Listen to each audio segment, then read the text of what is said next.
చదువుకుందాం. లూకా సువార్త 5వ అధ్యాయము 5వ వచనం. ఒక్క వాక్యమే చదువుదాం. ఈరోజు ఒక వేరే మార్గంలో వేరే రూట్లో ఆ వాక్యాన్ని మనము చూద్దాం. లూకా సువార్త 5వ అధ్యాయము 5వ వచనము. లూకా సువార్త 5వ అధ్యాయము 5వ వచనము మనము చదువుకుందాం. నాకు హెల్ప్ చేయగలరా? సీమోను ఏలినవాడా, రాత్రంతయు మేము శ్రమ పడితిమి గాని మాకేమీ దొరకలేదు. అయినను నీ మాట చొప్పున వలలు వేతుమని ఆయనతో చెప్పాను. ప్రార్థన చేసుకుందాం. పరిశుద్ధ కలిగిన తండ్రి, ఈ చదవబడిన మాటల ద్వారా మాతో మాట్లాడండి. ఈ వాక్యానికి మీరే విరిచి వడ్డించుమని సమస్తం మీ చేతుల్లో పెట్టుకుంటూ చిన్న ప్రార్థన యేసుక్రీస్తు నామములో అడిగి వేడుకొనిచున్నాము తండ్రి, ఆమేన్. దయచేసి అందరు కూర్చోండి.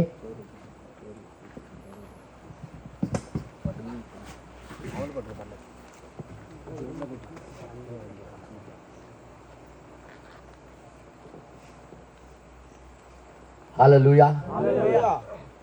ఈరోజు ఒక చిన్న పాఠం మీద నేను మాట్లాడబోతున్నాను. 48లో బోధించిన ఒక వర్తమానం ఉంది. నీ మాట చొప్పున అనే మాట ఒక వర్తమానం ఉంది. ఆ వర్తమానంలో ఒక త్రోవ దొరికింది నాకు. అది చదువుతున్నప్పుడు అదే మీకు చూపించాలని నేను కోరుతున్నాను. అయితే ఈరోజు మనము నేర్చుకోవాల్సిన పాఠం ఏంటంటే, నేను ప్రేరేపించబడిన మాట ఏంటంటే, చూడు, బాక్స్కి ఎదురుగా మైక్ పెట్టుకుంటే లాగుతుందని మీ అందరికీ తెలుసు. కానీ మీరు చిన్నపిల్లలు అయిపోతుంటారు, మొదటిగా వస్తారు వచ్చిన మాట. అది ఇప్పుడు జ్ఞానోదయం వచ్చింది. God bless you. హల్లెలూయా. సరే, కొంతమంది ఎక్కడో ఉన్నారు. పనస పండు తినరా? హల్లెలూయా. ఇప్పుడు అందరూ మెలకులు ఉన్నారు. దేవుడి నామానికి మహిమ కలుగును గాక.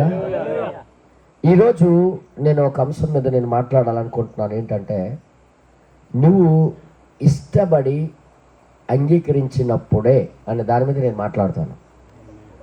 నువ్వు ఇష్టపడి అంగీకరించినప్పుడే ఏదైనా జరుగుద్ది. నువ్వు ఇష్టం లేకుండా దేవుడు నీ చేత బలవంతంగా ఏమి చేయడు. బలవంతంగా చేయించడంకి ఆయనకి మనసు లేదు కూడా. ఈ విషయం ఎవరికి తెలియదు. చాలామంది ఏమనుకుంటారంటే, నేను దేవుడి చిత్తంలో ఉంటే ఆయనే నాకు వచ్చి ఏదైనా చేస్తాడు. నువ్వు ఆయన చిత్తం నీ పట్ల ఉందనుకో, నువ్వేం అంగీకరించకపోతే ఎలాగా?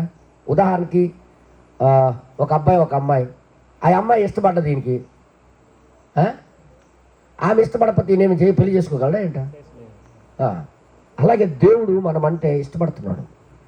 కానీ మనం అంగీకరించినంత వరకు మన జీవితాల్లో ఏ కార్యమో ఆయన చేయడు. ఇది మాత్రం గుర్తెట్టుకోండి. నువ్వు పూర్తిగా ఇష్టపడి ఆయన కోసం దాహం కొని ఏదైతే జీవించాలనుకుంటున్నావో అది ఆయన చేయటానికి నువ్వు అనుమతించాలి. ఈ మాటలు చాలా పెద్ద మాటలు కాబట్టి మీరు అర్థం చేసుకోవాలని నేను కోరుతున్నాను. నీకు ఏది బలవంతం చేయడు ఆయన. నీ ఒప్పుకోలు బట్టి, అంటే నువ్వు ఇష్టపడిన దాన్ని బట్టి అది ఆధారపడి ఉంటుంది. నువ్వు ఇష్టపడితేనే నీకేదో చేసి చెప్పడతాడు ఆయన. ఉదాహరణకి నేను చెప్తున్నాను చూడండి. రాత్రంతా శ్రమ పడ్డారు వీళ్ళు. చేపలు వేటకి వెళ్ళారు సముద్రంలోకి. అయితే ఏ చేప దొరకలేదు, ఒక్క చేప కూడా దొరకలేదు. అప్పుడు యేసయ్య అన్నాడు, కొద్దిగా లోపలికి వెళ్ళి వాళ్ళ కుడివైపు వేయండి అన్నాడు. రాత్రంతా మేము శ్రమ పడ్డాము. అక్కడ మనం చదివాం కదా, రాత్రంతా మేము శ్రమ పడ్డాము. సీమోను ఏలినవాడా, రాత్రంతయు మేము ప్రయాసపడుతుంది గాని, రాత్రంతా మేము ప్రయాసపడ్డాము కానీ మాకేమీ దొరకలేదు అంటున్నారు. అయినను చూసారు అక్కడ, అయినను అనే మాట ఏంటి తెలుసా? ఇప్పుడు ఈయన అన్నాడు, ఆయన మాట అయితే రెడీగా ఉంది, కానీ ఈయన అంగీకరించినంత వరకు అక్కడ ఏమి జరగలే. ఇప్పుడు సీమోను పేతురు దాన్ని అంగీకరించాడు. ఎప్పుడైతే ఆయన అంగీకరించాడో అక్కడ ఒక సృష్టి జరిగింది. ప్రవక్త అన్నాడు, అక్కడ చేపలు లేవు, నిజమే, కానీ దేవుని యొక్క మాటకి వీళ్ళు అంగీకరించినందుకు అక్కడ సృష్టి జరిగింది.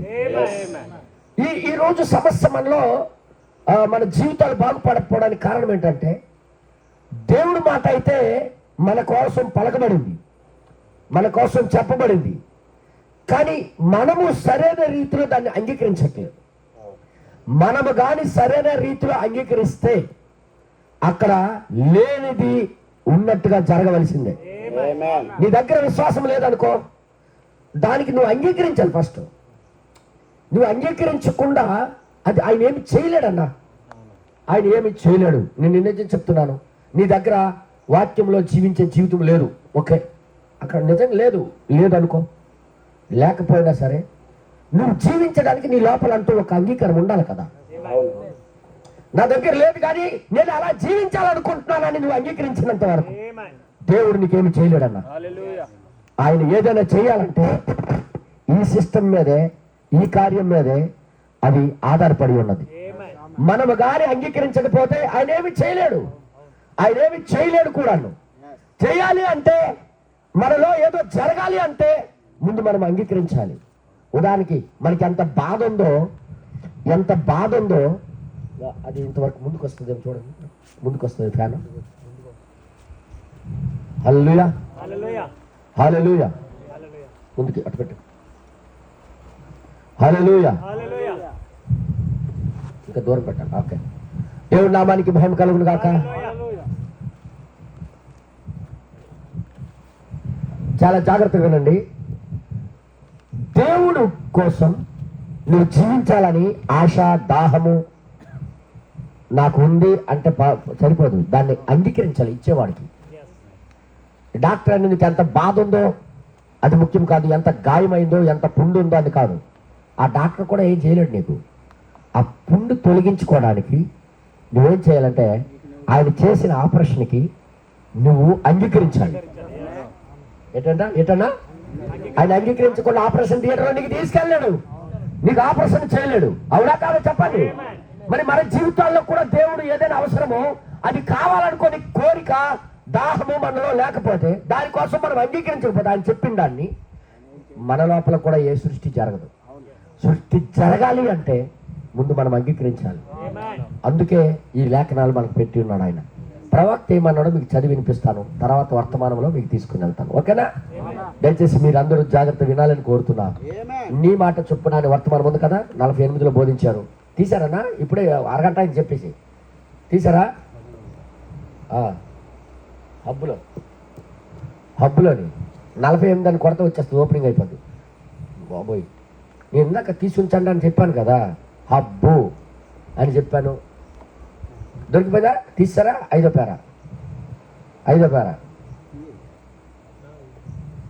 హల్లెలూయా, హల్లెలూయా. నీ చాలా పని చేయదా? అయిపోయిందా? స్విచ్ అయిపోయిందా? ప్రభా నీకే స్తోత్రం నాయన, కృపలో ఐశ్వర్యవంతుడా నీకే మహిమ. మా వాళ్ళకి సాయం చేయండి నాయన. నేను చదువుతున్నాను, వద్దులన్నా మీరు అలసిపోతారు, మీరు వద్దు బాధపడిపోతారు. నేను చదువుతున్నాను, జాగ్రత్త వినండి, దయచేసి వినాలని నేను కోరుతున్నాను. ఇప్పుడు ప్రవక్త ఏమంటారు చూడండి. ఆయన ఈ కార్యములు చేస్తానని, సూచక్రియలు మరియు అద్భుతాలు పంపుతానని వాగ్దానం చేశాడు. ఇప్పుడు దేవుడు దాన్ని ప్రజలకు తెలియజేశాడు. చూసారా?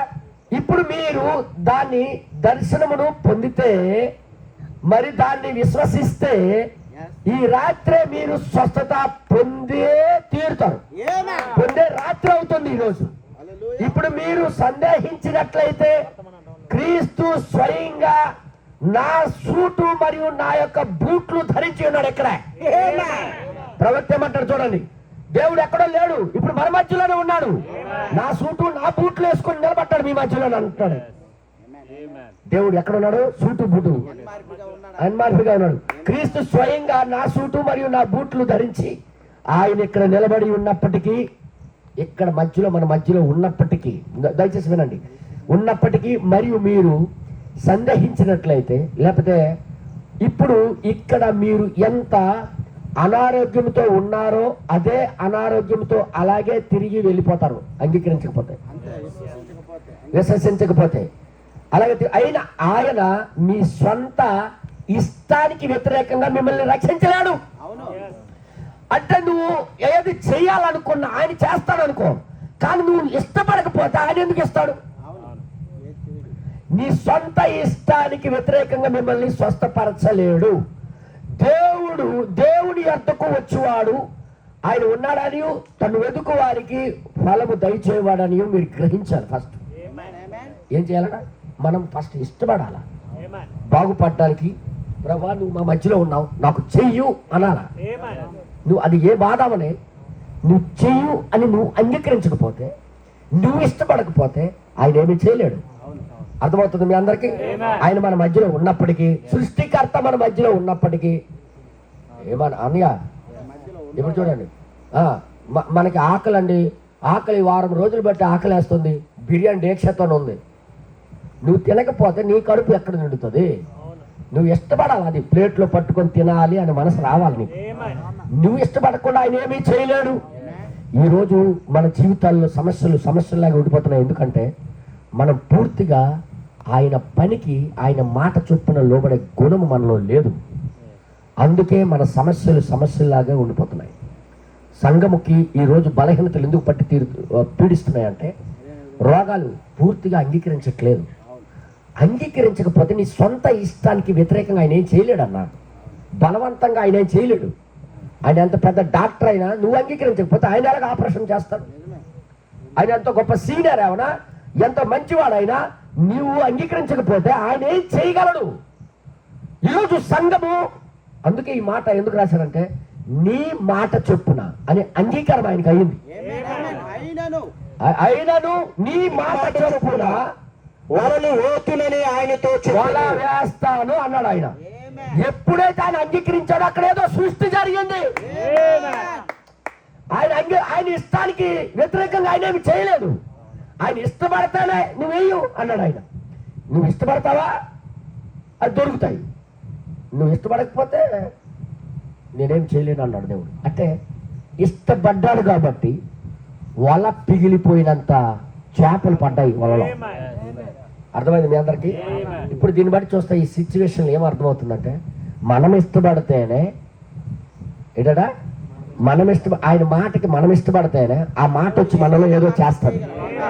మనం ఇష్టపడకుండా ఏది చేయదు. ఈరోజు డినామినేషన్కి దేవుడు ఎందుకు వదిలేశాడంటే వాళ్ళు ఇష్టపడట్టుకోవట్లేదు.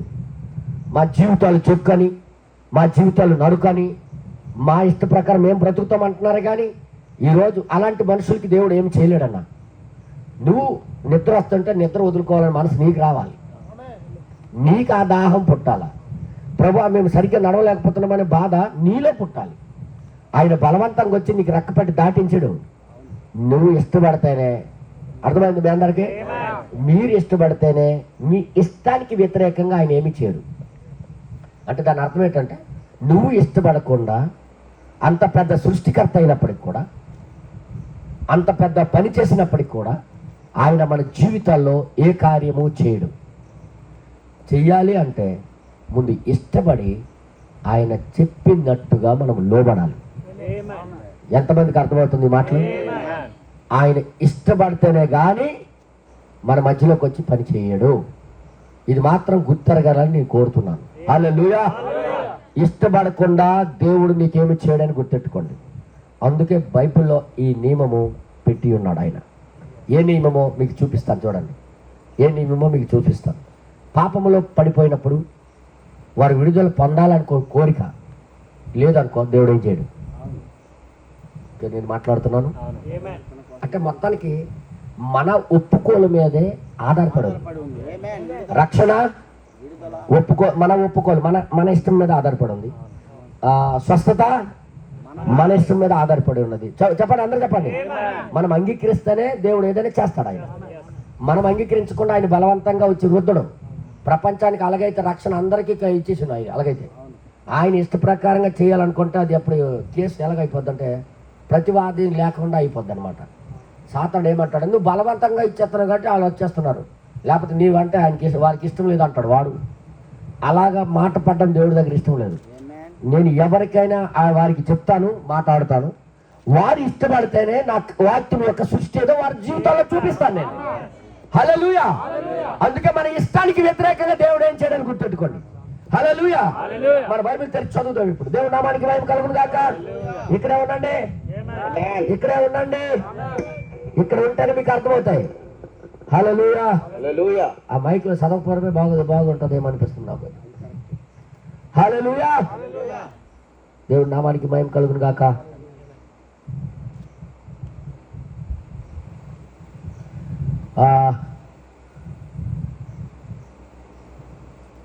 మొదటి రాజులు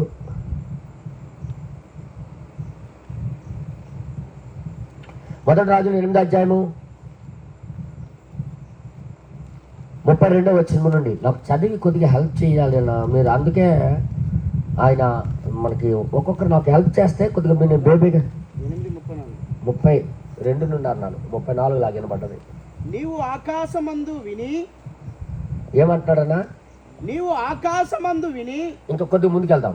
31. ఎవడైనను చూడండి, ఇక్కడ రాబండి. ఎవడైనను తన పొరుగువానికి అన్యాయము చేయగా అతని చేత ప్రమాణము చేయించుటకు అతని మీద ఒట్టు పెట్టబడిన ఎడల, అవునండి, అతడు ఈ మందిరమందున్న నీ బలిపీఠం ఎదుట, నీ మందిరమున్న బలిపీఠం వైపు ఆ ఒట్టు పెట్టినప్పుడు నీవు ఆకాశమందు విని ఈ దాసులకు న్యాయము తీర్చి హాని చేసిన వాని తల మీదకి శిక్ష రప్పించి నీతిపరుని నీతి చొప్పున వానికి ఇచ్చి వాని నీతిని నిర్ధారణ చేయము. ఆయన ఏమన్నాడంటే ఓకే అంటే అవతలోడికి ఇక్కడ దేవుడు ఉన్నాడు, ఆయన ఏదైనా చేస్తాడని నమ్మకం రావాలి కదా ఫస్ట్. ఇప్పుడు ఈయన చేయాలంటే ఏదో ఒకటి ఫస్ట్ ఈయన ఇక్కడ ఇది చేయగలడు అని నమ్మకం ఆయనకి రావాలి ఫస్ట్. హల్లెలూయా. హల్లెలూయా. దయచేసి వినండి. ఈరోజు మీ జీవితాల్లో ఒక్కసారి ఆలోచించుకొని ఇంటికి వెళ్ళిన తర్వాత ఇది మీరు ఒప్పుకుంటేనే కానీ చేసేది ఏమీ లేదు. ఇంకా తర్వాత 32 వచ్చినము 33 నీవు ఆకాశమందు విని ఈ దాసులకు న్యాయము తీర్చి హాని చేసిన వాని తల మీదకి శిక్ష రప్పించి నీతిపరుని నీతి చొప్పున వానికి ఇచ్చి వాని నీతిని నిర్ధారణ చేయము. ఇంకా అందులోకి వెళ్ళిపోయావా? ఇంకా కిందకి చదవమన్నాను. ఇశ్రాయేలీయులకు నీ జనులు నీకు విరోధముగా పాపము చేయుట చేత, నీ జనులు నీకు విరోధంగా పాపం చేసినప్పుడు, తమ శత్రువుల ఎదుట మెత్తబడినప్పుడు, వారి శత్రువుల చేతిలో లోబడిపోయినప్పుడు, మొత్తబడిపోయినప్పుడు వారు నీ తట్టు తిరిగి నీ వైపు తిరిగి నీ నామమును ఒప్పుకొని, ఆయన నామాన్ని ఒప్పుకొని ఈ మందిరమందు నిన్ను గూర్చి ప్రార్థన విన్నపములు చేయనప్పుడు, వారు ఒప్పుకొని నీ వైపు తిరిగి నీ మందిరం వైపు తిరిగి ప్రార్థన చేసినప్పుడు ఆకాశమందు విని ఇశ్రాయేలీయులకు నీ జనులు చేసిన పాపాలను క్షమించి వారి పితరులకు నీవిచ్చిన దేశములోనికి వారిని మరలా రప్పించము. హల్లెలూయా. అంటే మొత్తానికి ఒప్పందం ఎక్కడ జరిగింది? ఏ దాని మీద జరిగింది? ఒప్పుకోవాలి అవతల. దేవుడి నామానికి మహిమ కలుగును. వారు ఒప్పుకుంటే క్షమించి తీసుకుని రావడానికి రాని అంటే బలవంతంగా తీసుకురావడం. అంటే ఇశ్రాయేలుకి లోపలికి రావాలంటే బలవంతంగా లాక్కొని రాడు. వాళ్ళు గ్రహించి వాళ్ళు ఒప్పుకొని దాన్ని అంగీకరిస్తే అప్పుడు లోపలికి తీసుకొని వస్తాడు ఆయన. ఈ సిస్టమ్ భౌతికంగా రాయబడింది కానీ ఆత్మీయంగా మీరు అర్థం చేసుకోండి. ఇప్పుడు నువ్వు కూడా వాక్యములో జీవించాలనుకున్నా బలవంతంగా నీకు లాక్కొని రాడు. నువ్వు దానికోసము దప్పికొనాలి, నువ్వు దానికోసం ఆకలి కొనాలి, నీకు నిజంగా ఇష్టం ఉండాలా. ఇక్కడ నేను ఉండకూడదు, నేను అందులో జీవించాలనుకుంటున్నానని నువ్వు అంగీకరిస్తేనే కానీ ఆయన నీకేమి హెల్ప్ చేయలేడు బ్రదర్. తప్పిపోయిన కుమారుడు స్టోరీ మనందరికీ తెలుసు. ఆయన స్వయంగా వెళ్ళిపోతానంటే తండ్రి ఏమి చేయలేకపోయాడు. మాట్లాడరేంటి? ఆయన స్వయం ఇష్టానికి ఆయన కాదనలేకపోయాడు. మరలా ఆయన ఇష్టపడి వచ్చినంత వరకు ఆయన ఇంట్లో చేర్చుకోలేకపోయాడు. అవునా కానీ చెప్పండి మీరే. అంటే మీ సొంత ఇష్టానికి ఆయన దాటి ఏం చేయలేడన్నా. ఎంతమందికి అర్థమైందో నేను అర్థమవుతుంది. తప్పిపోయిన కుమారుడికి ఏం చేశాడు ఆయన? తిరిగి వచ్చినంత వరకు ఆయన తనతో కూడా జీవింప చేయలేకపోయాడు. ఆయన ఇష్టపడి ఇది ఎవరి స్టోరీ తెలుసా? మన పరలోకపు తండ్రి యొక్క గుణం అది. అదే ఈ రోజు కూడా అదే దేవుడు కదా. నువ్వు పవిత్రంగా జీవించాలని మనస్సు నీకు లేకపోతే, ఇష్టం లేకపోతే ఆయన ఎలాగ నీకు జీవం ఇవ్వగలడు? నీ దగ్గర లేకపోయింది కూడా నీలో సృష్టించాలంటే నువ్వు మాత్రం ఇష్టపడాలి. నీ ఇష్టాన్ని నువ్వు చూపించాలి. నాకు ఇక్కడ బ్రతకడం, ఇలాగ బ్రతకడం నాకు నచ్చట్లేదు, నేను అలాగ బ్రతకాలనుకుంటున్నాను ప్రభు అని నువ్వు ఆయన మాట చొప్పున నువ్వు ఇష్టపడాలి. ఎంతమందికి అర్థమవుతుందమ్మా? ఆయన మాట చొప్పున ఇష్టపడాల. నీ ఇష్టం బట్టే ఆధారపడి ఉన్నది ఈ జీవం.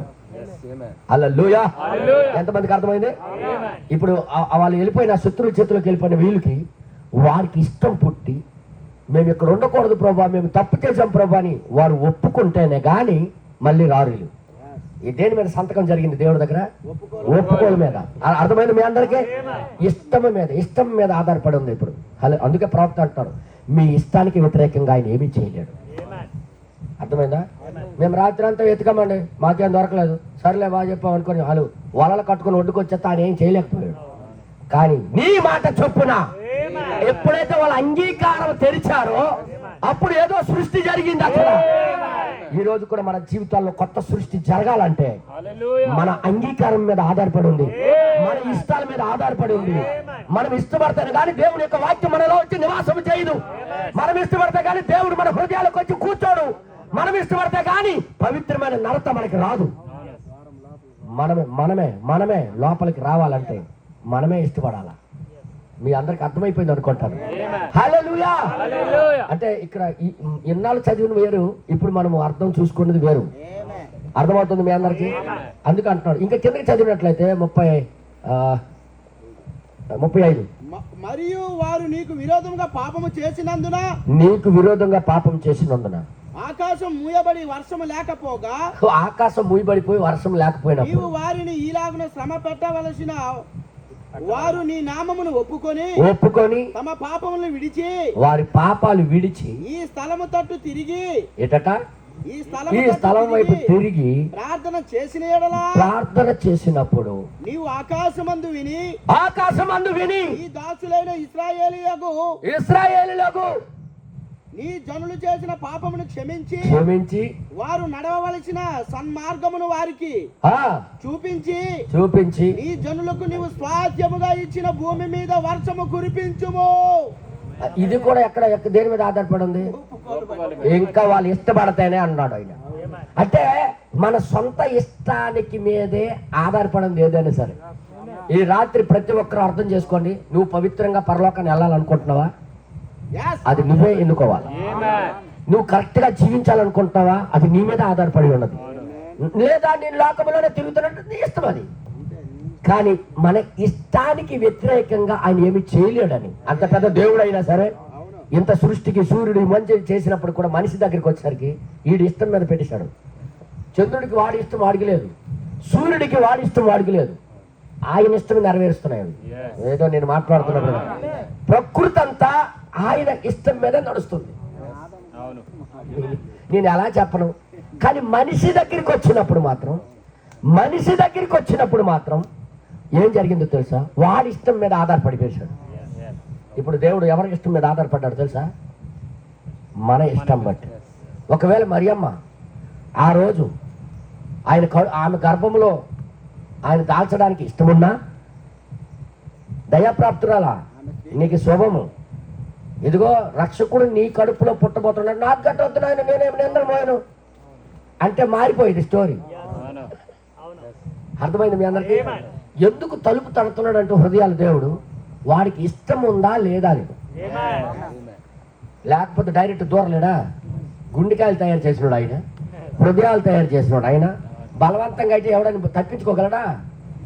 ఆయనే మెడపెట్టి వంచాలంటే ఎవడైనా తప్పించుకోగలడా? అందరు చెప్పండి. ఒక్కడు నాస్తికుడు ఉండడు, ఒక్కడు హిందువుడు ఉండడు ఇక్కడ. కానీ ఆయన మనిషి దగ్గరికి వచ్చినప్పుడు ఏం చేశాడంటే వాడి ఇష్టం మీద ఆనుకుని ఉంది ఈ పవిత్రమైంది. నేనేదో మాట్లాడుతున్నా. ఒకవేళ నేను వల అయిందంటే వాళ్ళకి ఒక్క చేప పిల్ల పిత్త పరిగి దొరకపోయింది. కానీ నీ మాట చొప్పునని ఎప్పుడైతే వీళ్ళు అంగీకరించారో, ఆ మాటకి వీళ్ళు అంగీకరించి వీళ్ళు ఇష్టం చూపించారో, అప్పుడే కొత్త సృష్టి జరిగింది అక్కడ. హల్లెలూయా! అర్థమవుతుంది మీ అందరికీ? దేవుడు నామానికి మహిమ కలుగును గాక. ఇప్పుడు ఇక్కడ ఈ వాగ్దానాలన్నీ దేని మీద ఆధారపడింది? ఒప్పుకోని నీ ఇష్టత మీద నువ్వు దేనినైతే ఇష్టపడుతున్నావో దానినే నువ్వు జరిగించుకుంటావు. కానీ పవిత్రతకు నువ్వు ఇష్టపడితే పవిత్రత జరిగించడానికి, ఆ పవిత్రత లోపలికి రావడానికి నువ్వు అనుమతించబడతావు. హల్లెలూయా! ఇష్టపడితేనే. ఇప్పుడు చూడండి, సారెపతి ఊరికి వెళ్ళాడు ఏలియా. అమ్మా, మొదట ఆమె అన్నది ముందుగా, పిడికిడి పిండి ఉంది, ఈ రాత్రి మేము తినేసి నేను నా కుమారుడు చనిపోవడానికి మేము సిద్ధంగా ఉన్నామంటే ముందు నాకు అప్పమ్మని తీసుకుని వచ్చి నీళ్ళని తీసుకురా అన్నాడు. ఆమె గాని అంగీకరించినంత వరకు ఆ ఇంట్లో ఏ అద్భుతం జరగలే. మీకు ఎంతమందికి అర్థమైంది మాటలు? అంగీకరించబడకుండా, ఇష్టపడకుండా దేవుడు బలవంతంగా ఏది చేయడు. దేవుడు నామానికి మహిమ కలుగును గాక. ఎలీషా ఏం చేసేవాడు? ఆ ఊర్లో నుండి వెళ్ళిపోయాడు. రోజు ఎవరు ఆదరించకపోతే, ఎవరైతే ఆదరించారో వాళ్ళ ఇంట్లో ఉన్నాడు కానీ బలవంతంగా ఎవరింట్లో వెళ్ళాడు. మీకు నేను ఎలా చెప్పను? ఒక ఆమె ఇష్టపడ్డది, తన ఆయనతో మాట్లాడింది, దావిదుడు వస్తున్నాడు పోతున్నాడు, ఆయనకి ఎవరు ఆదరించట్లేదు. కానీ ఏంటి, మనము ఇల్లు కడదామని అన్నది, రూమ్ కడదాం, ఇష్టత చూపించినప్పుడే దైవత్వం వచ్చి ఆ ఇంట్లో నివాసం చేసి. ఈ రోజు అదే దేవుడు కదా? ఎంతమంది నమ్ముతున్నారన్నా? అదే దేవుడు కదా? నీకు ఇష్టం లేకుండా నీకు మారుస్తాడు అనుకుంటున్నావేంట? ఇంకేమైనా అంటే దేవుడు నాకు ఇంకా మార్చలేదు, నోరు మూసుకుని నువ్వే ఇష్టత లేదు కలిగి లేవు. నువ్వే ఇష్టత కలిగి లేవు ఆ పవిత్రత జీవితం జీవించడానికి, నువ్వు ఆ పరిశుద్ధుడికి నడవటానికి. ఇప్పుడు బెనంగారు లోపల ఆ బూటు ఆ సూట్ ఎలాగేసుకోగలిగాడు? ఆయన ఇష్టత చూపించాడు కాబట్టి, ఆయన షూ ఆయన వేసుకోవడానికి ఇష్టపడ్డాడు కాబట్టి, ఆయన చొక్కా ఆయన వేసుకోవాలని, ఆయన కోట్ ఆయన ధరించుకోవాలని ఇష్టపడ్డాడు కాబట్టి, పూర్తిగా ప్రభువా నువ్వు నాలోకి వచ్చి నిలబడు ప్రభు అని అన్నాడు కాబట్టి అక్కడ నిలబడి కార్యాలు చేయడం ప్రారంభించాడు ఆయన. మరి అదే ఇష్టత లేకపోతే ఆయన బూట్ వేసుకో, నా షూ ఎవడైనా వేసుకుంటాడమ్మా? నేను ఇష్టపడినంత వరకు ఆ షూ ఎవడ వేసుకోలేడు. నేనేది మాట్లాడుతున్నా అర్థమవుతుంది మీ అందరికీ? నేను ఇష్టత చూపించినంత వరకు ఆ షూ ఎవరు వేసుకోలేరు. ఎందుకు? ఇదిగో షూటు బూటు, నా షూట్ వేసుకొని ఇక్కడ నిలబడ్డాడు. ఎందుకు అంటున్నాడు తెలుసా?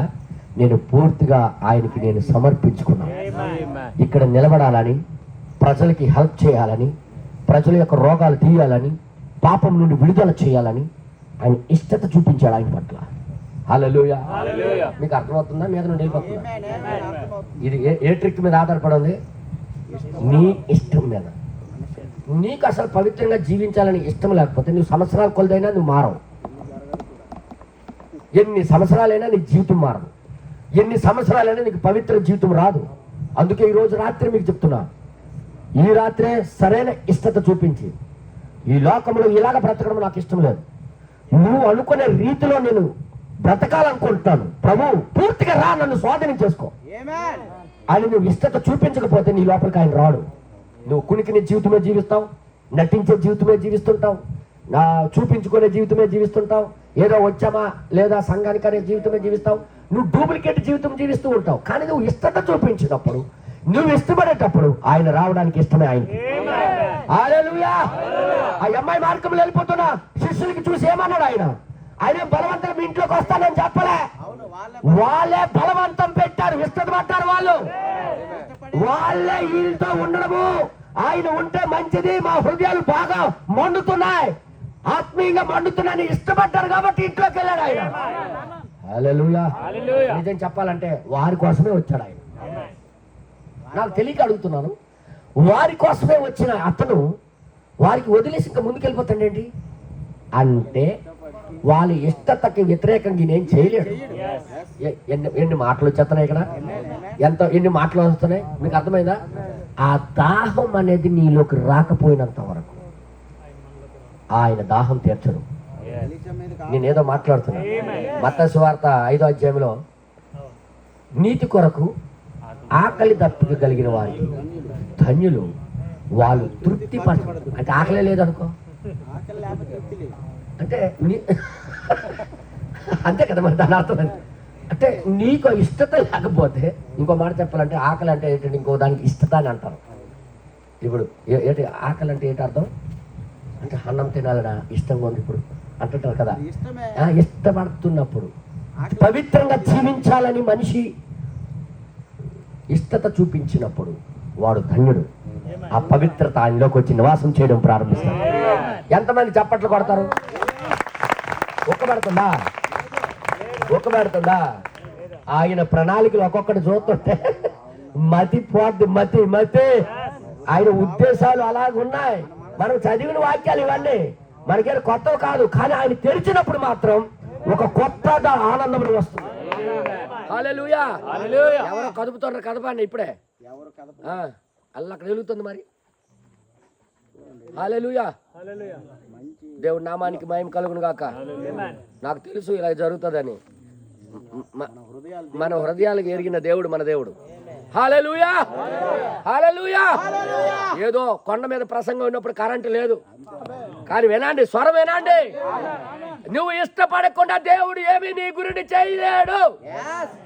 నువ్వు ఇష్టపడినప్పుడే ఏదైనా విడుదల పొందాలనుకొని బబులోను నుండి వారు ఇష్టపడినప్పుడే వారికి విడుదల ఇచ్చాడు. నేనేది మాట్లాడుతున్నా అర్థం చేసుకోండి.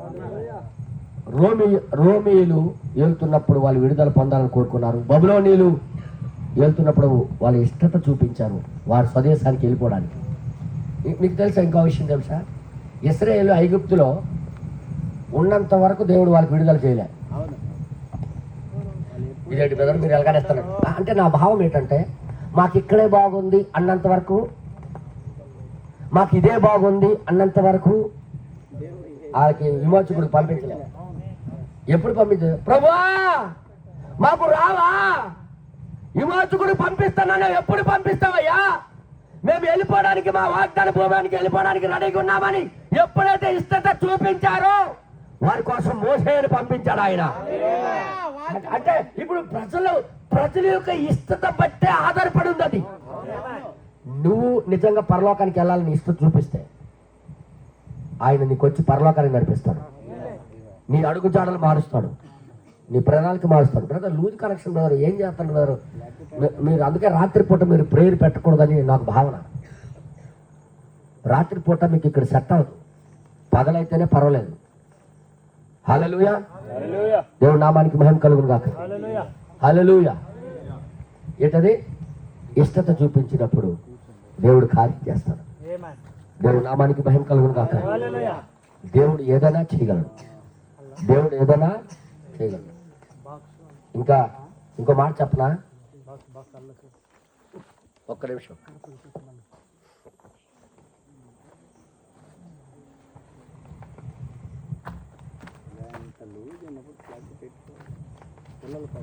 Praise the lord. ఇంకో కూటమి మీ మధ్యలో చేయాలనుకుంటున్నాము. రత్న ప్రదీప్ గారు విజయవాడ నుండి వస్తున్నారు. 27వ తారీఖున సాయంత్రం ఇక్కడే మీటింగ్. ఇప్పుడు ఎవరెవరైతే రాలేదో ఆ ఊరులందరూ కూడా ఇక్కడ తెప్పించాలని నా ప్లాన్. ఇక్కడ మీటింగ్ అంటే ఎవరు రాలేదు కదా. ఇప్పుడు 27వ తారీఖున ప్రతి సంఘం నుండి ఇక్కడికి రప్పించాలని నా బాధ. దానికోసం మా తరపున మేము హెల్ప్ చేస్తాం.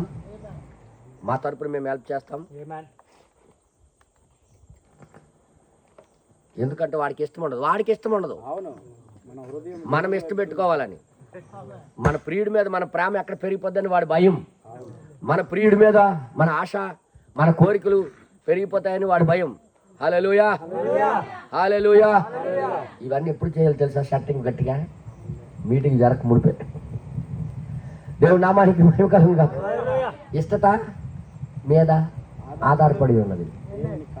అందుకే చెప్పాడు, ఒక అమ్మాయిని ఎవరైనా పొలంలో పట్టుకొని బలవంతం చేసినప్పుడు ఆమె కేక వేయకపోతే రాళ్ళతో కొట్టి చంపాడు, చచ్చిపోయే అవకాశాలు ఉన్నాయి. ఆమె బతకాలనుకుంటే కేకేస్తుంది. అంటే తన ఇష్టం మీద ఆధారపడి ఉందా లేదా? తన జీవము తన మీద ఆధారపడి ఉంది, తన బ్రతుకు తన మీద ఆధారపడి ఉంది, తన బ్రతకాలా లేదా అనేది తన మీద ఆధారపడి ఉన్నది. రాళ్ళు దెబ్బలే కావాలనుకుంటే ఊరుకొని పోద్ది. అలా దేవుడు మన ఇష్టత మీద మీకు, అందుకే అక్కడ ఏమన్నాడని అక్కడ రాయబడింది, మీరు మీ ఇష్టానికి వ్యతిరేకంగా దేవుడు ఏమీ చెయ్యడు. హల్లెలూయా. ఈరోజు ఎంతమందికి ఈ రాత్రి నేను ఎందుకు చెప్తున్నా అంటే మీకు జీవించాలని ఉంది బదులు అంటారు. మరి ఏమి ఇష్టపడట్లేదు నువ్వు? పూర్తిగా ఇష్టపడి ద్వారాలు తెరచ్చు కదా. ఖచ్చితంగా అక్కడ ఏదో సృష్టి జరుగుద్ది కదా. నువ్వు ఊహించకపోయిన రీతిలో నువ్వు మారిపోతావు కదా. నువ్వే మారిపోతావు. నువ్వు ఊహించకపోయిన రీతిలో నువ్వు మారిపోవడం నువ్వు చూస్తావు. ఎందుకు నువ్వు సమర్పించుకోవట్లేదు? ఎందుకు నువ్వు ఇష్టపడట్లేదు? మీద ఇష్టమే కానీ, పెదాల ద్వారా ఇష్టపడుతున్నారు కానీ హృదయంలో నుండి కాదు. ఆయన ఏమంటున్నాడంటే నీ మాట చొప్పున. ఏమన్నాడన్నా? ఆయనను నీ మాట చొప్పున వల వేసి, అంటే ఆయన ఇష్టపడకపోయినంత వరకు వాళ్ళకు ఒక పెద్ద పరిగి దొరకలేదు. ఇష్టపడిన తర్వాతే సృష్టి జరిగింది. ఈరోజు కూడా మనం ఇష్టపడినంత వరకు మన దగ్గర జీవఫలం ఒక్కటి దొరకదు, ఆత్మఫలం ఒక్కటి దొరకదు. ఇష్టపడితేనే, అందరూ చెప్పండి, ఇష్టపడితేనే అది మనలో కనబడతాయి. నువ్వు నిజంగా ఆ దేవుని యొక్క ఫలం మనలో రావాలి అనుకుంటే నువ్వు ఇష్టపడాలా. దేవుడు నామానికి మహిమ కలుగును గాక. ఇప్పుడు అర్థమైంది కదా. దేవుడు మన ఇష్టానికి వ్యతిరేకంగా ఏమి చేయలేడు. మన ఇష్టాలే పెద్ద గేటు. ఇంకా నిజం చెప్పాలంటే మన ఇష్టమే, మన మన మన అయిష్టమే పెద్ద గేట్ అయింది. కానీ ఆయనకి ఇష్టపడితే ఆ గేట్ ఏం కాదు ఆయనకి. దేవుడు నామానికి మహిమ కలుగును గాక. నువ్వు ఇష్టపడకపోతే అందుకే అంటాడు, ఏంటది 38 సంవత్సరాలు ఆ చెరువు దగ్గర నీళ్లు కలుపుతాయి, దేవదూతలు వచ్చి దిగి కలుపుతాయని ఎదురు చూసిన అతని దగ్గరికి వెళ్ళి ఏం అడుగుతుండో తెలుసా? నువ్వు స్వస్థ పొందాలనుకుంటున్నావా? ఏమడిగాడనా? లేకపోతే ఇక్కడ కూర్చోవాలనుకుంటున్నావా? అంటే ఎన్ని సంవత్సరాలు సీనియర్ అయిపోయాడు అక్కడ కూర్చొని. ఆయన ముందు ఎంతో మంది వచ్చి బాగా అయిపోయారు, ఇష్టపడిన వాళ్ళు అందరూ. ఇప్పుడు ఈయన వంతు వచ్చింది, ఈయన వంతు వచ్చింది. ఇప్పుడు ఈయన దగ్గరికి దేవుడు నేరుగా వచ్చాడు. ఈ రోజు రాత్రి వాక్యం వచ్చినట్టుగా ఇప్పుడు ఈయనకు అడుగుతున్నాడు, నువ్వు స్వస్థత పొందాలనుకుంటున్నావా అంటే ఏమన్నాడు? ఇప్పుడు ఈయన పట్టుకోవడం ఆయనకేం చేయలేడు. ఆయన నేనేది మాట్లాడుతున్నాను? నాకు వద్దులు ఆయన ఇక్కడే బాగుంది, మా వాళ్ళు ఇక్కడికే క్యారేజ్ తెచ్చేస్తున్నారు. 38 సంవత్సరాలు బట్టి నాకు క్యారేజ్ ఉండి ఇక్కడికి పంపిస్తున్నారు. తంగిలి ఒక కప్పు, చారు ఒక కప్పు, సాంబార్ ఒక కప్పు, కింద బిర్యానీ, మీద ఇంకో 5 కప్పులు క్యారేజ్ వస్తుంది నాకు. 38 సంవత్సరాలు బట్టి నాకు ఇక్కడ చూస్తున్నాడు. కానీ ఎవరు నాకు దించాలనుకోవట్లేదు. నా క్యారేజ్ నాకు ఇచ్చేసి అక్కడే చచ్చిపోయి అనుకుని వదిలేస్తున్నారు అని ఈయన అనుకొని నాకు ఇక్కడే బాగుంది అనుకుంటే, ఆయన కానీ ఇష్టత చూపించకపోతే, నేనేదో మాట్లాడుతున్నాడు, ఇష్టత చూపించకపోతే ఏది జరగదు. ఇంకో మాట చెప్పనా? ఇంకో ఆశ్చర్యమైన మాట. ఇవన్నీ కూడా సమాధిలో క్రీస్తుకు నమ్మి సమాధిలో ఉండే వాళ్ళు కూడా ఇష్టత చూపించకపోతే వాళ్ళు రారు బయటికి. వాళ్ళట రాత్రింపగలు ఎప్పుడు లెగిసిపోయి వెళ్ళిపోవటమా? ఇష్టత మీద ఆధారపడి ఉన్నారా? ఏదైతే ఇష్టపడుతున్నావో, అంటే బైబిల్లో రాబడింది ఇచ్చేయింపగోరిన వారు కాదు అంటే అది వాస్తవం. అంటే నీ స్వయం ప్రాతిపదిక మీద ఏది జరగదు. కానీ ఆయన పిలుస్తున్నప్పుడు నువ్వు ఇష్టపడాలి. నేనేదో మాట్లాడుతున్నాను చూడండి. ఆయన పిలుస్తున్నప్పుడు, ఆయన చేయమన్నప్పుడు చెయ్యాలా. ఇప్పుడు మన పీరియడ్ ఇది, మనకు వచ్చిన అవకాశము. ఈ చివరి దినాలలో మనకిచ్చిన దేవుడు ఇచ్చిన అవకాశం ఇది. ఇప్పుడు మన వంతు వచ్చింది. ఇది మన కాలం అయి ఉన్నది, ఇది వధువు కాలం అయి ఉన్నది. ఇప్పుడు వధువే ఇష్టపడాలా, మరియమ్మ ఇష్టపడినట్టుగా. హల్లెలూయా. మరియమ్మ కానీ ఇష్టపడకపోతే ఆ రోజు మరియా లోపలికి వెళ్ళేవాడు. ఆయన మరియా లోపలికి వెళ్ళేవాడా? అందరు చెప్పండి, మరియా లోపలికి వెళ్ళేవాడా? అందుకే దాని గూర్చి దాహము కొనకపోతే నీకు అది దొరకదు. నువ్వు ఖచ్చితంగా ఇష్టత చూపించాలి. బలంగా చెప్పారు, ఇష్టత లేకుండా నీ ఇష్టానికి వ్యతిరేకంగా ఆయన ఏమీ చేయలేరు. హల్లెలూయా. ఒక డాక్టర్ ఆయన ఏమంటాడు తెలుసా? ఇక్కడ ఆపరేషన్ చేసుకుంటారు, మీరు అక్కడ ఆపరేషన్ మీ చేతుల్లో ఉంది అంటాడు. అందరు చెప్పండి, ఇది కూడా ఆగిపోయింది. ఈసారి ఇది కూడా ఆగిపోయింది. హల్లెలూయా, హల్లెలూయా. ఇది కూడా ఆగిపోయింది. దేవుని నామానికి మహిమ కలుగును గాక. బాగా వచ్చింది కదా ఎంతవరకు? Hallelujah, hallelujah. Praise the Lord, praise the Lord. దేవుని నామానికి మహిమ కలుగును గాక. చూడండి, వినండి, ఏది కూడా మన ఇష్టానికి వ్యతిరేకంగా ఆయన చేయడు.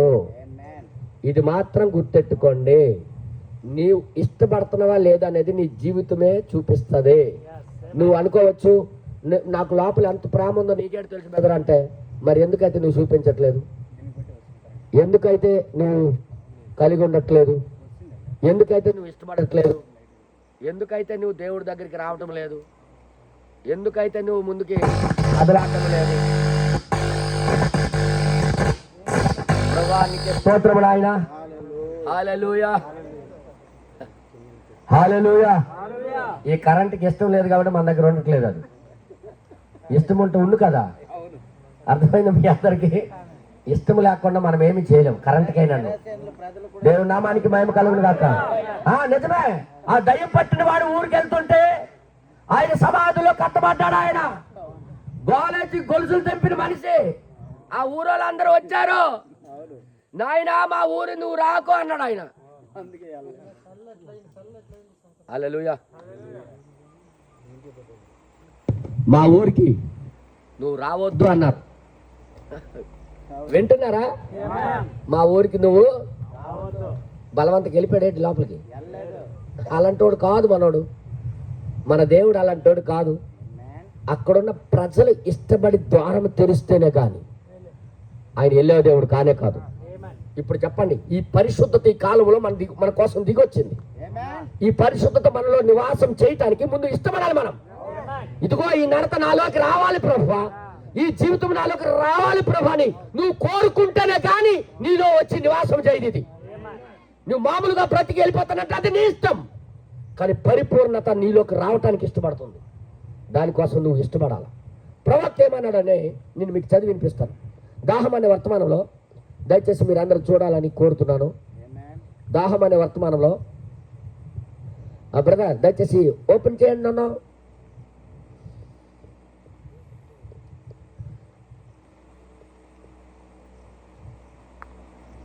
39వ పేర హబ్బులోనే 65వ సంవత్సరం 9 నెల 19వ తారీఖు 39వ పేర దొరికిందా? 39వ పేర చదివినట్లయితే ఇప్పుడు ఆ దుప్పి నీటి వాగుల కొరకు దాహము గొంటున్నట్లయినా, ఆ దుప్పికి దాహము నీళ్లు తాగాలని కోరిక ఉన్నట్లయితే తన ప్రియమైన స్నేహితురాలైన నీ స్నేహితులారైనా వేరొక దుప్పి దాని దగ్గరికి వచ్చి నేను ఏమి చేస్తానో నీకు చెప్పేదను, నీకేం చేస్తానో చెప్పి ఇక్కడ ఒక చోట మురికి గుంట ఉంది అని అంటుంది. ఇంకొకటి వచ్చి ఇక్కడ ఒక మురికి నీళ్ళు కాలో పరిగెడుతుంది, అక్కడ రా నీళ్ళు తాగాలని ఉంది కదా నీకు, నీళ్ళు తాగురా నీళ్ళు పరిగెడుతున్నాయి అనుకుని అన్నదనుకో, అప్పుడు ఏమంటది? ఇది మంచిది. ఆ దుప్పికి ఆ గుంట పనికి రాదు. ఆ దాహముకున్న ఆ దుప్పికి ఆ మురికి నీళ్ళు గట్రా దాహం తీర్చదు, బ్రతికించదు, చంపేస్తుంది. దాని వలన దుప్పికి ఉపయోగం లేదు. దానివల్ల ఉపయోగం లేదు. మరియు దేవుడు లోపలికి వచ్చే వరకు, దేవుడు లోపలికి వచ్చినంత వరకు మానవ హృదయంలో ఉన్న దాహము ఏది తృప్తి పరచలేదు. అంటే ఇప్పుడు అర్థమైంది, నువ్వు పవిత్రంగా జీవించాలంటే ఆయన వచ్చినంత వరకు. ఆయనకి నేను పవిత్రంగా బ్రతికించేది ఈ లోకంలో ఇంకొక ఏమీ లేదని. హల్లెలూయా. అంటే ఇప్పుడు నాకు ఆ జీవితం మారట్లేదంటే ఏం అర్థం చేసుకోవాలి? నా ఇష్టత ఇంకా పూర్తిగా నేను చూపించట్లేదని నీకు అర్థం అవ్వాలి. సగం వచ్చి సంఘానికి వచ్చి వెళ్ళిపోయినంత వరకే నువ్వు క్రైస్తవురాలుగా ఉండాలనుకుంటే అది నీ ఇష్టం. కానీ అవతల ఒడ్డుకి శరీరాలు మార్పు చెంది అవతల వైపు వెళ్ళడానికి నీ మనసు కలిగి ఉంటే నువ్వు ఖచ్చితంగా నీ ఇష్టాన్ని నువ్వు చూపిస్తావు. నీ ఇష్టాన్ని నువ్వు ఖచ్చితంగా దేవుడి ముందు తెరిచి చూపిస్తావు. హల్లెలూయా, హల్లెలూయా. తర్వాత ఇంకేమి రాబడి చూడండి. అతడు దాన్ని పొందాలి, చనిపోతాడు, ఖచ్చితంగా చనిపోతాడు అతడు. మరియు ఆ పరిశుద్ధ దాహమును నొక్కి వేయడానికి, పరిశుద్ధమైన దాహానికి నొక్కి వేయడానికి, లోక సంబంధమైన వస్తువులతో తృప్తి పరచుటకు గాని ఏ ఒక్కరికి అధికారం లేదు. హల్లెలూయా. ఆ దాహాన్ని తీర్చే దేవుడు మనకు ఉన్నాడని ఎరిగి మన ఇష్టత దాన్ని ఆయన మీద చూపిస్తేనే అది వచ్చి పని చేయడం ప్రారంభిస్తుంది. అందరు చెప్పండిరా హల్లెలూయా. నాకు మీరు చెప్పండి, మీరు ఇష్టపడుకొని ఇక్కడికి వచ్చానా నేను? మీరు ఫోన్ చేసి రండి బ్రదర్ మాకు చాలా ఇష్టంగా ఉంది మీరు రావడం, వాక్యం చెప్పడం మాకు ఇష్టంగా ఉంది అన్నప్పుడే వచ్చాను. లేకపోతే బలవంతంగా వచ్చా మీరు వస్తారా కూర్చోటం లేదా, మరి అది వస్తారా కూర్చోటం లేదా అని అన్నానా ఏంట? నేనే రాకపోతే ఒక మానవుడిని దేవుడు ఎలాగొస్తాడు? ఏదైనా చేయడానికి దేవుడు రావాలి కదా. రావాలంటే నీ ఇష్టత మీద ఆధారపడి ఉంది అది. హల్లెలూయా. ఎంతమందికి అర్థమవుతుంది? ఇంకా తర్వాత కింద చదివిద్దాం 35 పేర చదివినట్లయితే అక్కడ ఏం రాయబడి చూడండి సార్. 35 39 38 39. ఓకే. నీవు దేవుని కొరకు దాహము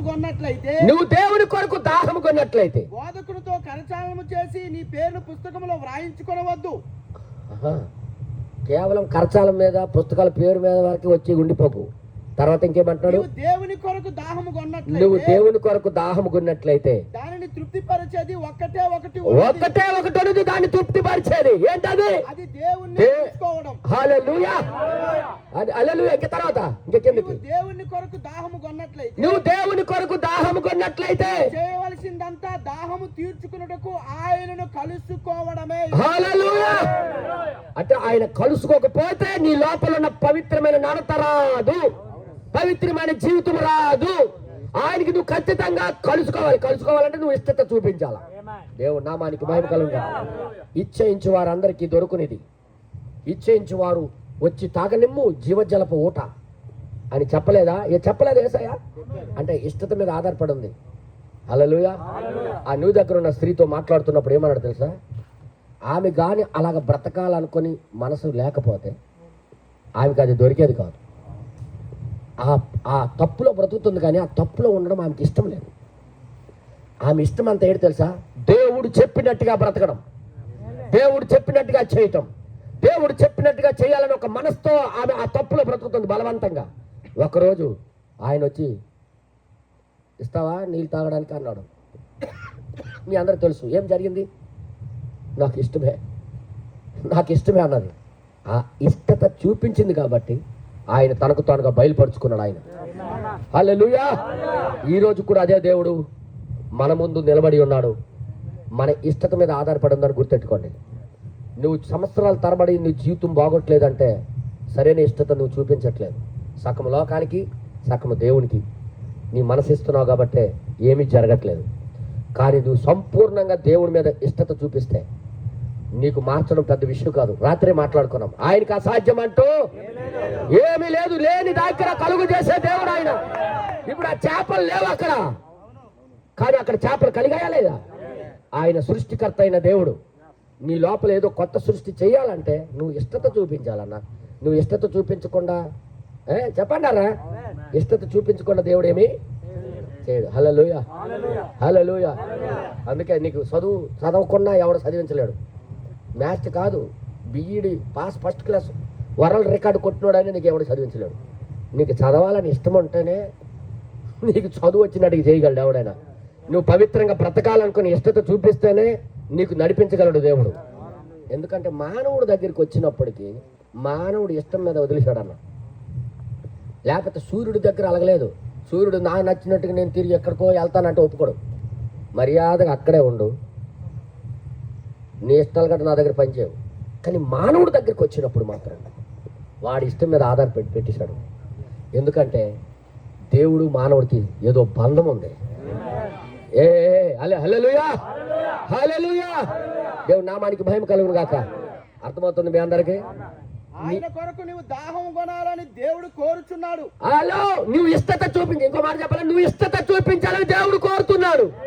దావీదు దుప్పి నీటి ఒకరి కొరకు ఆశపడినట్లు ప్రభువా నీ కొరకు నా ప్రాణము తృష్ణ కొనిచున్నదని దావీదు అన్నంత వరకు దేవుడు దావీదుకి ఏం పని చేయలేకపోయాడు. దేవుడు నామానికి మహిమ కలుగును గాక. హల్లెలూయా. అందుకే నువ్వు ప్రార్థన అనే సిస్టమ్ ఎందుకు పెట్టాడు తెలుసా? నువ్వు ఇష్టపడి పిలాలనే ప్రార్థన సిస్టమ్ ఏంటది? ప్రభువా నాకు రా సాయం చేయి అన్నంత వరకు ఆయన ఏం చేయలేడు.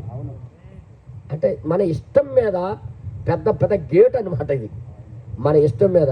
అందుకని నేను చెప్తున్నా, ఈరోజు రాత్రి మన జీవితాలు ఎందుకు ఇంకా మారట్లేదో ఒక్కసారి పరిశీలించి చేసుకోండి. ఆయన మాట చొప్పున నువ్వు ఇష్టపడతావో లేక నీ ఇష్టమనే గేటు వేసుకొని నువ్వు ఆయన ఆపేస్తావో అంటున్నాడు ప్రవక్త. ఆయన ఈ చివరి దినాల్లో ప్రతి ఒక్కరు తలుపు తడుతున్నాడు. ఆయన ఎవడైతే నా స్వరం విని తలుపు ఇష్టపడి తీస్తే ఎటట ఆయన తలుపులు తీయడం పెద్ద విషయం కాదు. పెద్ద పెద్ద గేట్లు లెగిసిపోతాయి ఆయన చూస్తే. కానీ మనిషి దగ్గరికి వచ్చేసరికి మాత్రం వాడు సొంతంగా వాడు తీయాలి. ఇప్పుడు నువ్వు ఇష్టపడితేనే నీకు వివాహం ఎలాగైతే అవుతుందో దేవుడు నీతో వ్యవహరించడం ప్రారంభిస్తాడు. ప్రతి ఒక్కరు గమనించండి, ఆయన మాట చొప్పున నువ్వు ఇష్టపడితే నిజంగా పవిత్రమైన బ్రతుకు, ఎత్తబాటు యొక్క విశ్వాసం, ఎత్తబడడానికి కావలసిన జీవితం, ఎత్తబడడానికి కావలసిన ఆయన యొక్క ప్రణాళిక నీకు కావాలని నువ్వు ఇష్టపడితే నిజంగా దేవుడికి నువ్వు పిలువు. ఈ రాత్రి నువ్వు పిలిస్తే, నువ్వు బలవంతం చేస్తే ఆయన నీతో ఉండడానికి రెడీ. హల్లెలూయా. నాకు తెలియక అడుగుతాను, బ్రదర్ బెనం గారు షూ ఆయన అలాగే వేసేసుకున్నాడు. ఆయన ఇష్టపడి సమర్పించుకున్నాడు. ఆయన కోట్ ఆయన అలాగే వేసుకున్నాడు. ఆయన ఇష్టపడి నాలోకి రా ప్రభువా, ఈ ప్రజలకి నువ్వు హెల్ప్ చేయి అనగానే ఆయన ఇష్టపడ్డాడు. ఎవరైతే ఆయనకి బ్రదర్ బెనం గారు ఇంకొక మెసేజ్లో ఇలా చెప్పాడు, ఆయన ఎవరైతే అబ్రహాములాగా సమర్పించుకోవడం ఆ వ్యక్తికి ఈరోజు కూడా వాడుకుంటాడు ఆయన. ఈరోజు మనం సరైన రీతిలో మనకు ఆయనకి ఇష్టపెట్టుకోవట్లేదు కాబట్టి, ఇష్టపడి మనం లోపలికి పిలవట్లేదు కాబట్టి మనలో ఏ కార్యాలు కనబడట్లేదు, మన జీవితాల్లో ఏ పనులు కనబడట్లేదు. దేవుని యొక్క పవిత్రమైన జీవితం మన దృశ్య రూపంలోకి రావడం లేదు. కారణం ఏంటంటే మనము ఇష్టత చూపించట్లేదు. నేను చెప్పాను కదా, నీ ఇష్టానికి వ్యతిరేకంగా దేవుడు ఏమి డాక్టర్ ఆపరేషన్ చేయలేడు, డాక్టర్ మందు మింగించలేడు. అందరు చెప్పండి, అందరూ ఎవరు ఏం చేయలేరు. ఇష్టత చూపించినప్పుడు ఏదైనా జరుగుద్ది. ఈరోజు ఎంతమందికి అర్థమవుతుంది? హల్లెలూయా, హల్లెలూయా. అందుకే ప్రతి దానికి తన యొక్క కాలాన్ని నియమించాడు. ఇప్పుడు మనకే మన కాలం నియమించాడు. నేను మీకు ఎలా చెప్పను, ఈ పనసకాయలు ఈ సంవత్సరమే ఈ టైంలోనే రావాలని దేవుడు నియమించాడు. దానికి ఆ నియమము, ఆ విత్తనం వచ్చి బయటికి కనబడుతుంది. ఇప్పుడు అలాగే మన యుగం మనకిచ్చాడు. ఇప్పుడు ఈ టైం మనం ఇప్పుడు చూపించవలసిన మన ఇష్టత చూపించే టైం మనకు వచ్చేసింది ఇప్పుడు. హల్లెలూయా. ఈరోజు ఈ చిన్న కూటమైన మీరు అందరూ గ్రహించవలసింది ఏంటంటే, నువ్వు పవిత్ర జీవితం కావాలనుకుని నువ్వు ఇష్టత చూపిస్తేనే నీ లోపలికి అది వస్తుంది. ఆ ఆత్మీయ ఫలాలు నువ్వు చూపించాలని నువ్వు ఇష్టత చూపిస్తేనే నీలో ఫలాలు కనబడతాయి. లేదంటే నీ జీవితంలో ఒక వేషధారిగానే మిగిలిపోతావు, వేషధారిగానే తిరుగుతుంటావు, వేషధారిగానే వచ్చి వెళ్ళిపోతూ ఉంటావు. కానీ నిజమైన జీవితం జీవించలేవు. అందుకే దేవుడు ఏమంటాడంటే, ఇష్టత చూపించిన వారికి ఎతుకుతున్నాడు ఆయన. హల్లెలూయా. ఏమన్నాడు? రమ్మని పిలండి, వినువాడు రమ్మని పిలవాలను, వినువాడు కాడా రమ్మని ఆత్మ సంగములతో చెప్పుచున్న మాట చెవి కలిగిన వాడు వినుడు గాక. ఆయన ఇష్టత చూపించి ఇంకా కిందకేమంటాడంటే, దాహం అనే వర్తమానంలో చివరి మాట నేను చదివి వినిపిస్తాను. దయచేసి మీరందరూ చూడాలని కోరుతున్నాను. దయచేసి చూడండి.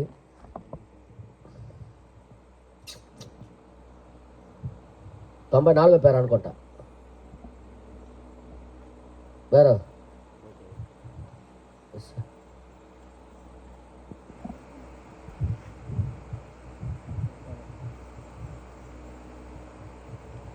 92 పేరా, 92, 93 చదవండి ఒకసారి. మీరు దాని గురించి ఆలోచించుచుండగా, చుండగా ప్రభువైన దేవుడు చెప్పిన ఇంకొక మాటను నేను మీకు చెప్పవలనను. దేవుడు చెప్పిన మాట ఇంకొకటి చెప్పాలని మీకు అనుకుంటున్నాను అంటాడు. మత్తయి 5లో యేసు చెప్పాను. మత్తయి 5లో ఏం చెప్పాడు ఆయన? నీతి కొరకు ఆకలి దప్పులు గల వారు ధన్యులు, నీతి కొరకు ఆకలి దప్పి కలిగిన వారు ధన్యులు. ఆ దాహము నీలో ఉండడం, ఆ దాహము నీలో ఉండడం అది ఇంకా దీవెనకరమైన సంగతి. అది ఇంకా దీవెనకరమైన సంగతి. ఆ దాహము నీ లోపల, ఆ ఇష్టము నీలో ఉండడం దీవెనకరమైన సంగతి. తర్వాత రాయబడింది, పూర్తి పద్ధతులన్నీ శాఖా సంబంధమైన వాటితో చిన్న మత ఆచారాలు, అవునండి, తెగలు మరియు అలాంటివి కొన్ని సంఘ క్రమాలు సాంఘికమైన వసతి గృహములలో చేరడం ఇవన్నీ కూడా మంచి మనిషికి ఏమి చేయలేవు. మరి ఇంకా అలాంటివి సంఘము నుండి సంఘమునకు, సంఘానికి సంఘాన్ని మారడం, దాని వల్ల ఏ ప్రయోజనం లేవు. కానీ నువ్వు ఇష్టత చూపించినంత వరకు, ఆ దాహము కలిగి ఉన్నంత వరకు దేవుడు నీ లోపలికి వచ్చి ఏమి చేయలేడు. హల్లెలూయా. నేను చెప్పట్లే, ప్రవక్త డైరెక్ట్ గా చెప్తున్నాడు దాన్ని. హల్లెలూయా. సంఘానికి నేను చెప్పేది ఏంటంటే, నువ్వు ఇష్టపడితేనే నువ్వు జీవించగలవు. నువ్వు ఇష్టపడితేనే నీ అడుగులు మారుతాయి, నువ్వు ఇష్టపడితేనే నీ మాటలు మారుతాయి, నువ్వు ఇష్టపడితేనే నీ హృదయం మారుద్ది, నువ్వు ఇష్టపడితేనే నీ మనసును మారుద్ది, నువ్వు నూతన సృష్టిగా మారుతావు. నువ్వు ఇష్టపడకుండా దేవుడు నిన్ను మారుస్తాడని మాత్రం కలగనకు. నువ్వు ఖచ్చితంగా ఇష్టపడి నువ్వు పిలాలా ఆయనకి. నువ్వు లోపలికి రా ప్రభువా, నా లోపలుండి నువ్వు నడు, నా కళ్ళ ద్వారా నువ్వు చూడు, నా మైండ్ ద్వారా నువ్వు ఆలోచించు, నా నోటి ద్వారా నువ్వు మాట్లాడు, నా హృదయంలో నువ్వే ఉండు అని నువ్వు ఇష్టపడినంత వరకు దేవుడు నీకేమీ చేయలేడు. అందుకే ఈరోజు రాత్రి సంఘమంతా గ్రహించవలసింది ఏంటంటే, ఇష్టము లేకుండా నేనే రాలేకపోతే నీకు ఇష్టం లేకుండా ఆయన ఎలాగొస్తాడు? ఒక మనిషిగా నేనే రాను, మీరు పిలవకపోతే ఆయన ఎలాగొస్తాడు? ఈరోజు రాత్రి పిలాలని ప్రవక్త గారు చెప్తున్నారు. ఎంతమంది ఇష్టపడుతున్నారు? నేను మరోసారి చెప్తున్నా, నువ్వు ఇష్టపట్టుకోకుండా ఆయన నీళ్ళు చేతులు గస్తులు లేపమని చెప్పడు. ఆయన ఇష్టపడితేనే చేతులు ఎత్తండి అన్నాడు ఆయన. ఎంతమంది లేచి నిలబడి అలాగ అడుగుతారు చెప్పండి. లేచి నిలబడి మనం ప్రార్థన చేద్దాం. ఓ ప్రభువా, సహాయము చేయము నాయనా, ఈరోజు మాతో నువ్వు మాట్లాడుచున్నావు తండ్రి. నీ మాట చొప్పున అని ఇష్టపడినప్పుడే అక్కడ ఒక గొప్ప కార్యము చూడగలిగారయ్యా శిష్యులు. ఈ రోజు కూడా అదే దేవుడు నువ్వు ఉన్నావు మా మధ్యలో తండ్రి. మేము ఇష్టపడకుండా నువ్వు రావని అర్థమైపోయింది. ఒక జీవమైన కార్యం మాలో చూడాలంటే మేము ఇష్టపడాలని, మా ఇష్టానికి నువ్వేమి వ్యతిరేకము చేయలేవని. ఇశ్రాయేలు ప్రజలకు విడుదల కూడా ఆ విధంగానే వచ్చిందయ్యా. వాళ్ళు ఇష్టపడి పిలిచినప్పుడే ప్రభు ఆ రోజు యాకోబుకి నువ్వు దీవించావంటే, ఆయన ఇష్టపడి దీవెన కావాలన్నప్పుడే ఆయనకి దొరికింది, కానీ బలవంతంగా నువ్వు ఇవ్వలేదయ్యా తండ్రి. నీకు స్తోత్రం. ఎంతమంది చేతులైతే ప్రభు, నిజంగా నా జీవితం మీద అయిపోవడానికి కారణం సరైన రీతిలో నేను ఇష్టపెట్టుకోవట్లేదు, సరైన రీతిగా నేను ఇష్టం చూపించట్లేదు కాబట్టి నేను ఇంకా మారట్లేదని ఎంతమంది గ్రహించి చేతులైతే ప్రార్థన చేస్తాను. ఓ ప్రభా, నీకే స్తోత్రము నాయనా. హల్లెలూయా, హల్లెలూయా. ఓ ప్రభా, నీకే మహిమ, నీకే ఘనత. మా ఇష్టానికి వ్యతిరేకంగా నువ్వేమి చేయలేవు ప్రభా. నువ్వు ఇష్టపడితేనే ఏదైనా చేయగలవయ్యా. నాకు ఒక నూతన మనిషిగా మార్చగలవయ్యా, మాకు నూతన సృష్టిగా మార్చగలవు. ఆత్మీయమైన ఫలాలు వచ్చే మనుషులుగా మేము తీర్చిదిద్దబడాలంటే మేము ఇష్టపడినప్పుడే ప్రభా, మేము ఇష్టత చూపించినప్పుడే నాయన ప్రభా, మీరు మాకు సహాయం చేయండి. ఇదిగో మా మధ్యలో మాట్లాడుచున్నావు, నువ్వు మాతో మాట్లాడుచున్నావు ప్రభా. ఇదిగో నిజంగా ఇష్టపడినప్పుడే ఆ తప్పిపోయిన కుమారుడు ఇంట్లో చేర్చబడ్డాడే గాని ఇష్టం లేనప్పుడు వదిలేసావయ్యా. వాడు ఇష్టం వచ్చినట్టు తిరిగినట్టుగా వదిలేసావయ్యా. ఏ బలవంతము చేయలేదు ప్రభా. ఇష్టపడినప్పుడే ప్రభా, జక్కయ్య ఇష్టపడి ఇంటికి పిలిచినప్పుడే ప్రభా, ఇంటికి పిలిచినప్పుడే నువ్వు వెళ్ళావు. కానీ ప్రభా, ఆయన ఇష్టపడకపోయినంత వరకు ఏ రోజు ఆయన ఇంటికి వెళ్ళలేదు నువ్వు. ఈ రోజు మాలోకి రావాలంటే మేము కూడా ఇష్టపడాలని చూపిస్తున్నాం తండ్రి. ఆ రోజు 38 సంవత్సరాల రోగగ్రస్తంగా పడిన వ్యక్తికి కూడా స్వస్థత పొందాలనుకుంటున్నావా అని అడిగాడు ప్రభా. భర్తమై కూడా నువ్వు కనుచూపు పొందాలనుకుంటున్నావా అని అడిగావయ్యా. ఆ మనిషి అవతల వ్యక్తి ఇష్టపడితేనే అది జరిగించావే కానీ ప్రభా, బలవంతంగా నువ్వు ఎవరికి ఏమీ చేయలేదు ప్రభు. నిజంగా మా దేవుడు నువ్వు మాట్లాడుతున్నావు. దినదినము ఏదో ఒక వాక్యము తెరిచి మాకు చూపిస్తూనే ఉన్నావు ప్రభా. నీకే స్తోత్రం. మేము ఇష్టపడకపోతే మాలో ఆత్మీయ ఫలాలు రావు. మేము ఇష్టపడకపోతే ఈ కాలానికి వ్యతిరేకంగా మేము బ్రతకలేము. మేము ఇష్టపడకపోతే మీ జీవం మాలోకి రాదు ప్రభు. పరిశుద్ధాత్మ పొందుకోవాలని వాళ్ళు ఇష్టపడి 10 రోజులు ఎదురు చూస్తేనే కానీ ఆ మేడగదిలో వాళ్ళకి పరిశుద్ధాత్మ దొరకలేదయ్యా. వాళ్ళు ఇష్టపడి ఎదురు చూశారయ్యా. వాళ్ళు ప్రభా నిజమా, ఇష్టపడినప్పుడే 200 ఆత్మ ఎలీషాకి దొరికింది. నిజమే ప్రభా, లేకపోతే ఆయనకి వచ్చేది కాదు ప్రభా. ఇష్టపడే వారికి, ఇచ్చేయించే వారికి జీవజలపు నీరు తాగనివ్వము అని ప్రభా. రెబకా కూడా ఇష్టపడినప్పుడే బయలుదేరి వెళ్ళింది, ఇస్సాకుతో కలవగలిగింది అయ్యా ప్రభా. రూతు కూడా ఇష్టపడితేనే గాని నువ్వు కలుసుకోలేదయ్యా తండ్రి. నువ్వు నిజంగా గొప్ప దేవుడు అయ్యా. మా ఇష్టాలే పెద్ద గేటుగా మారింది ఇప్పుడు ప్రభా. దానికోసం మేము లోబడే జీవితాలు కలుగు చేయండి అని ఎంతమంది అయితే చేతులు ఎత్తుతున్నారో ప్రభా, మా దేవుడు చెప్పినట్టుగా, మా ప్రవక్త చెప్పినట్టుగా మేము జీవించాలనుకుంటున్నామని, మాకు ఆ విధంగా జీవించడం మాకు ఇష్టమే ప్రభు అని హృదయ అంతరంగంలో ఎవరైతే పిలుస్తున్నారో వారికి మీరు సహాయం చేయమని మీ చేతుల్లో సమర్పిస్తున్నాము నాయన ప్రభా. ఈ చిన్న మాటలు, కొద్ది మాటలైనా సరే మా జీవితాలకు ఆలోచింపజేయవలసిన మాటలు ఇవి, మా జీవితాలకు పరీక్షించుకోవలసిన మాటలు ఇవి ప్రభా. మీరే సహాయం చేయండి. ఈ మాటలు వారి హృదయంలోకి వెళ్ళి ఫలములోకి వచ్చుట కృపను దయచేయండి. ఈ పాలెం రాయకుల్లో ఉన్న చిన్న మందని జ్ఞాపకం చేసుకోండి. వాళ్ళ ఆశను నువ్వు తృప్తిపరిచే దేవుడివి. వారు కోరుకున్నట్టుగా వచ్చావు, మాట్లాడావు, నీ వాక్యమును తెరిచి వడ్డించావు. దాన్ని బట్టి మేము ఆశీర్వదించబడ్డామయ్యా, మేము దీవించబడుతున్నామయ్యా. నీ ప్రణాళికతో మేము చూడగలుగుతున్నాం, నీ ప్రణాళికను మేము చూడగలుగుతున్నాం ప్రభు. నీ ఇష్టాన్ని మేము చూడగలుగుతున్నాం ప్రభు. నీ మనసు ఏంటో మాకు అర్థమవుతున్నది ప్రభు. సహాయము చేయము. ఇదిగో ఎత్తబడిన వాక్యం ప్రతి గుండెల్లో స్థిరపరిచి ఆలోచింప చేయమని చిన్న ప్రార్థన యేసుక్రీస్తు నామములో అడిగి వేడుకొనిచున్నాము తండ్రి, ఆమేన్. పరలోకమందున్న మా తండ్రి, మీ నామం పరిశుద్ధపరచబడును గాక, మీ రాజ్యం వచ్చును గాక, మీ చిత్తం పరలోకములో నెరవేరినట్లు భూమి యందును నెరవేరును గాక. మా అనుదిన ఆహారం మాకు మీరు దయచేయండి. మా రుణస్తులు మేము క్షమించిన ప్రకారం మమ్మల్ని మీరు క్షమించండి. మాకు శోధనలోకి తేక దుష్టుడి నుండి తప్పించండి. ఎలయనగా రాజ్యము, అధికారము, శక్తి, మహిమ నిరంతరము నీవై ఉన్నావు తండ్రి, ఆమేన్. ప్రభువైన యేసుక్రీస్తు యొక్క కృప ఎవరైతే తన ప్రణాళికకి ఇష్టపడుతున్నారో వారందరికీ కూడా కృప సహాయము చేయను గాక, amen. God bless you all.